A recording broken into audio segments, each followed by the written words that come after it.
জনতা উন্নয়ন পার্টির প্রতিষ্ঠাতা হুমায়ুন কবিরের দেয়াল লেখা শুরু হলো রেজিনগর বিধানসভা কেন্দ্রে। আপনারা এখন দেখছেন সেই দেয়াল লেখার ছবি। আগামী ২৬-এর নির্বাচন, বিধানসভা নির্বাচনের দামামা মোটামুটি গোটা পশ্চিমবঙ্গে বেজে গিয়েছে।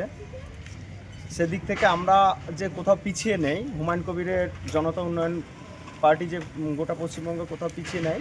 আর আজকে দেখছেন রেজিনগর আমাদের যেটা হোম গ্রাউন্ড বলছি, যেখানে আমরা এক প্রকার ওয়াকওভার পেয়েই গিয়েছি। গোটা বাংলা মানুষ এটা জেনে রাখা ভালো যে এখানে হুমায়ুন কবির জিতে গিয়েছে।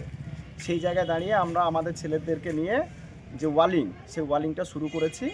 আজকে প্রথম দিন আমরা আজকে গোটা গ্রামের ওয়ালিংটা শুরু করে দেব।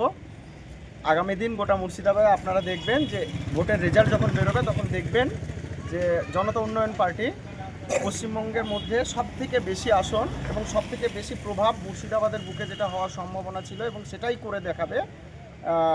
মমতা ব্যানার্জির তৃণমূল সরকার সবথেকে যন্ত্রণার জায়গা মুর্শিদাবাদে হয়ে দাঁড়াবে, এটুকু বলে রাখলাম।